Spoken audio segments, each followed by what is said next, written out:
Bakit tuwing nagkikita tayo, lagi na lang tayo nag-argue, nag-aaway?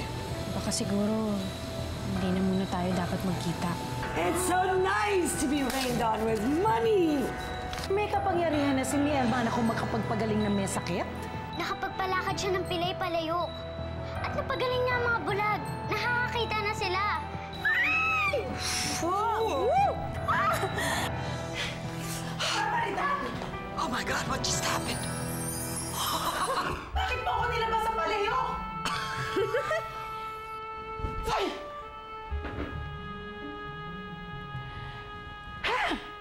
It's not working. She's so magic. It's not working.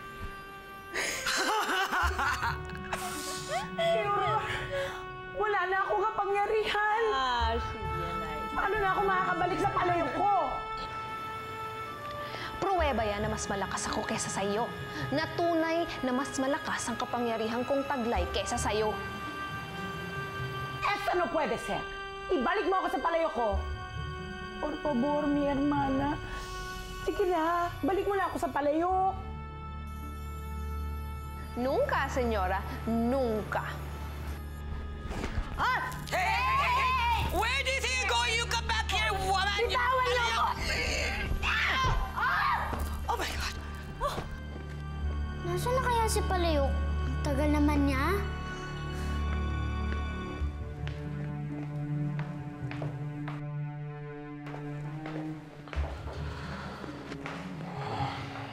Lo, I don't think we can compete with what Natasha's restaurant is offering. Then you should close the business. Jude, this is not about the bet anymore. Nanghihinayang lamang ako sa atensyon na inuukol mo dyan sa negosyo mo yan. Kung ayaw mo magtrabaho sa ating kumpanya, fine with me. Then do something else. Something that will benefit you. For being cooped up too long in that palayok, she's strong, ha? And she runs fast. Let's get her! Wait Pabayaan nyo na ang aking hermana, mga senyora. Wala na siyang kapangyarihan. Wala nang magagawa ang kapangyarihan niya laban sa akin. That's great news! Muy bien. Dahil ako lang ang makapangyarihan. Ako lang.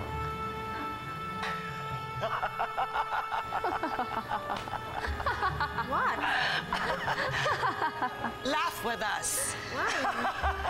Why? Because!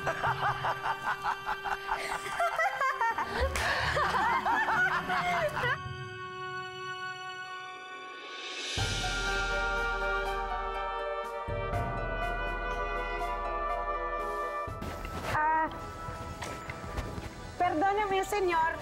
Alam niyo ba kung nasaan yung restaurante ni Senyorito Jude Cruz? Restaurant ni Jude Cruz? Sensya na, hindi ko alam sinasabi ninyo eh. Ang kanyang kasa. Ano yan? Restaurant? Abay-aliwan o gimikan? Tahanan. Malapit daw yun sa simbahan kasi may nakikita akong tore na may krus pag lumilipad ako. Side yata. Sensya na, Ale. Hindi ko alam sinasabi ninyo eh. Gracias. Yeah. Ano ba to? Ang hirap pala maglakbay nang wala ka sa loob ng palayok at nang hindi ka lumilipad. Hindi ko makabesa ang mga daan. Pinag-iisipan na ni Jude isara ang restaurant niya? Opo, nung nagluluto po kasi dun si Sandok, kina auntie, kukunti na lang po yung mga customers namin ni Tito Jude. Eh, nakakapagtaka lang na hindi mapantayan ni Palayok yung luto ni Sandok. Tsaka yung pagpapagaling niya na may sakit. Kaya nga po pinuntahan na siya ni Palayok para alamin kung ano yung nangyayari. Eh, ikaw po, Ate Pilar, bakit po hindi niyo puntahan si Tito Jude? Bakit naman? Naisip ko lang naman po, bakit hindi niyo siya tulungan gaya ng dati?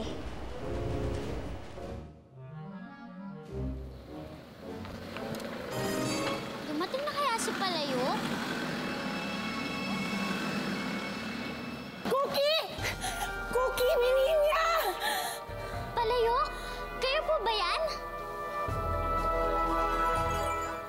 wala akong ibang hinangad para sa kanya kundi yung mapabuti siya. Pagkatapos, eto pa yung gagawin niya sa akin. Nilabas niya ako sa sarili kong palayok. Kaya barbaridad. Tama na po, Aling. Tita, ano po ba yung tatawag ko sa inyo? Alam ko na. Senyora Palayok. Senyora Palayok? Bagay ba sa akin ang nombreng yan? Kayong wala naman ako sa aking palayok.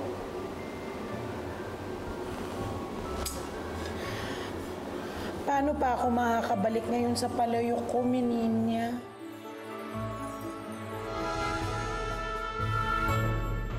Oh, Pilar. Anong ginagawa mo dito? Sinabi kasi sa akin ni Cookie na balak mo na daw isara yung restaurant mo. Hindi ko naman alam na nakapag-desisyon ka na ng ganito kaaga. Hindi mo sinagot yung tanong ko. Anong ginagawa mo dito? Nagbabaka sakali lang na meron pa akong maitutulong sa'yo.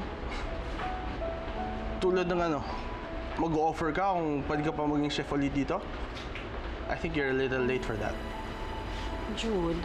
O baka naman gusto mong magtrabaho ulit dito para ma-witness mo kung paano nalugi itong negosyo ko, di ba? Para mapagtawanan mo ako. O sige, yan, lugi na. Tawa na. Ganyan ba talaga ang tingin mo sa akin? Bakit naman kita pagtatawanan? Alam ko kung gaano ka seryoso ka dito sa restaurant mo. Well, it's not important to me now. Hindi ako naniniwala. Talaga? Okay. Sige, ganito na lang, ha? Sabihin ko sa'yo na hindi na importante sa akin ang lahat ng bagay na may kinalaman sa'yo. And that includes this restaurant kung saan ka nagtatrabaho. Oh, di ba sinabi mo na dati na gusto mong pabayaan kita? So, panindigan mo yung sinasabi mo. Umalis ka na dito, huwag ka magpapakita sa akin. Eh, gusto lang naman kitang damayan eh. Well, walang namatay sa pamilya ko, Pilar. Kung meron man namatay, eh yun yung pagmamahal ko para sa'yo.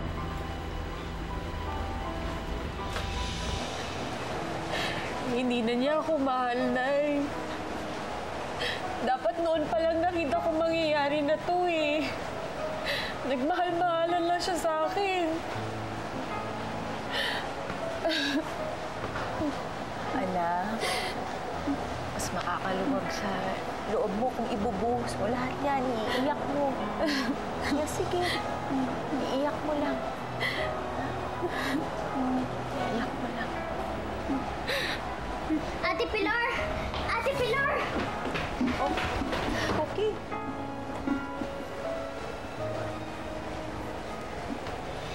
Palayok? Hola, mi amiga.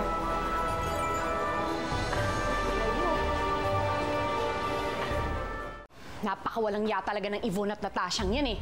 Hindi na nga nila masulsulan si James. Si Sandok naman ngayon ang binibiktima. Tapos pinag-aaway pa kayong magkapatid. Paano na po yun ngayon, Senyora? Paano na po kayo ngayon babalik sa palayok niyo? Naku, chika, hindi ko talaga alam. Ang ganda niyo po, Senyora, pag malaki po pala kayo. Muchas gracias. Alam mo, ang mga komentaryong ganyan, happy ako. Parang mo naman nasabing hindi maganda si Senyora nung nasa palayok siya. Hindi mas maganda nga po kayo ngayon eh.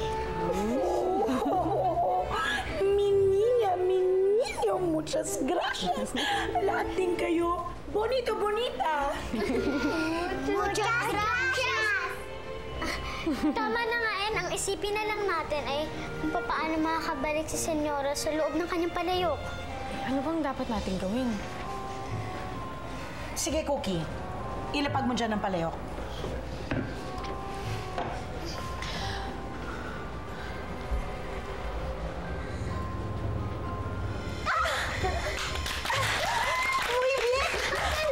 Kahit pala konti, meron pang natira sa aking kapangyarihan.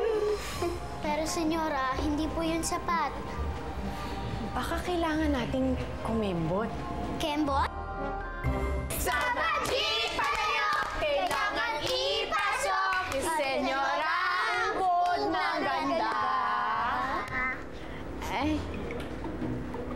Ba't ganun? Sana'y magtagumpay, siya ay makabalik nang muling magsasaya.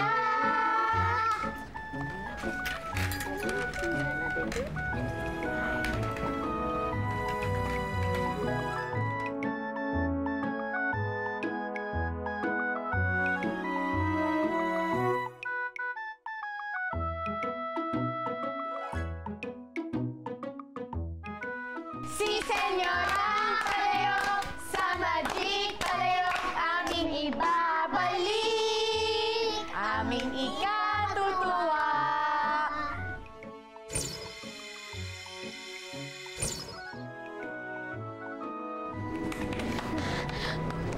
Ay, may parsasya.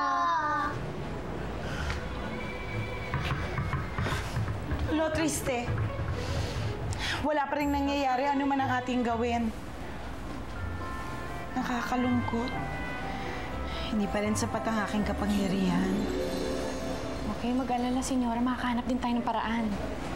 Senyora, naisip ko lang po, di ba po galing kay Amparo Ampalaya yung kapangyarihan ni Sandok? See? Baka po sa Vigilandia may makukuha tayong gamot para makabalik na po kayo. Naturalmente! Bakit hindi ko nga ba naisipan yan kaagad? Pwede tayong humingi ng tulong kay mahal na diwatang Glumita. Tama!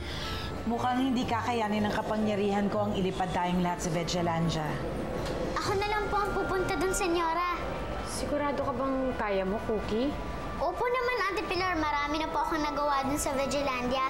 Kaya hindi na po ako basta-basta maliligaw. Muchas gracias, Niña. Bueno, ang natitira kong kapangyarihan, kaya ng palakihin ng palayok. Ngayon naman, ang kailangan kong gawin ay subukang liparin kayo sa Vigilandia, Cookie.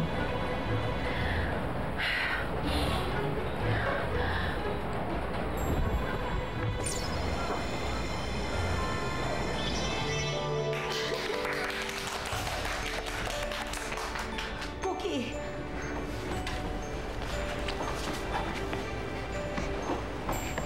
Ayan, kasya na po ako!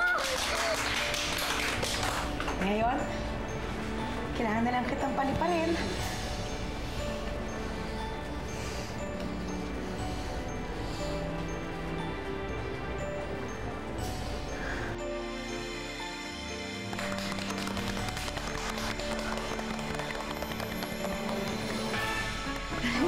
Bye, Cookie! Bye-bye! Ingat!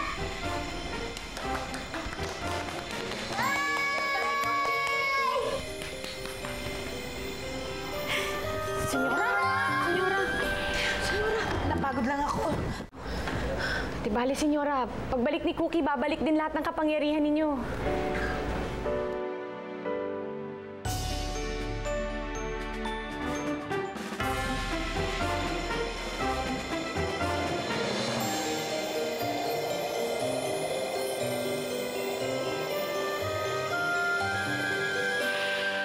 Mahal na diwata!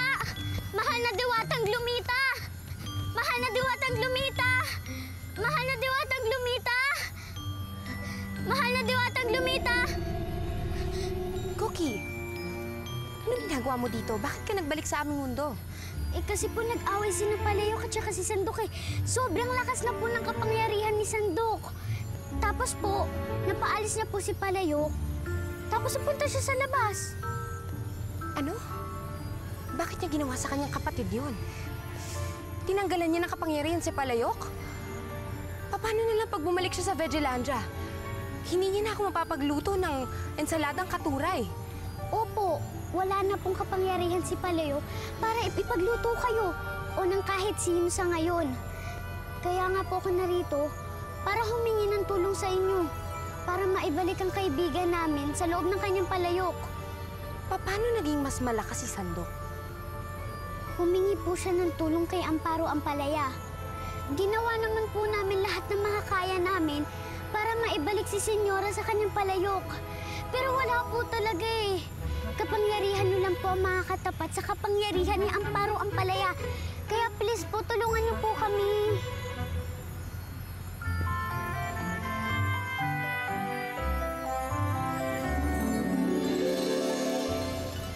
Cookie. Asin ang nagpapahina sa kapangyarihan ni Amparong Ampalaya. Ito din ang nakikita kong magtatanggal ng kapangyarihang nakabalot sa kaibigan nating si Palayok ngayon. Ang galing! Gamitin mo ang asin, Cookie.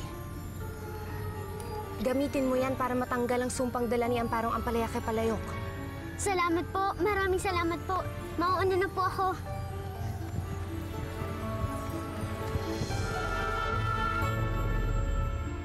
Okay lang talaga kayo, senyora? Esther Bien, Pilar, maayos ako. Ayan na si Cookie! Ayan na si Cookie! Cookie, oh! Yay, Cookie! Kawestas, Mininya, kumusta ang iyong paglalakbay? Okay lang naman po. Dala ko na po yung magic asin. Nasabi po sa akin ni mahal na diwatang Glumita, ito raw po makakapagbabalik sa inyo, sa inyong palayok. Eh, anong dapat natin gawin sa asin na yan, Cookie? Kailangan po nating ibudbud kay Senyora, gaya ng ginawa natin kay Amparo Ampalaya. Muy bien, halika na, gawin na natin. Kailangan niyo pong tumapat sa palayok. Ate, pakikuha naman po. Pakialalain ako.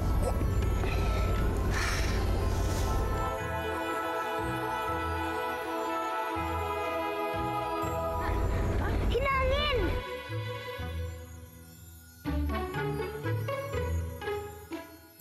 Naging lupa ang asin! Dalian mo na, ibadbad ko na yan kay Senyora kung hindi na ang magic asin mo. Cookie, ako na lang kaya ang gagawa niyan. Eh, Ate Pilar, ako po yung napag-utusan, kaya ako ang dapat gumawa nito.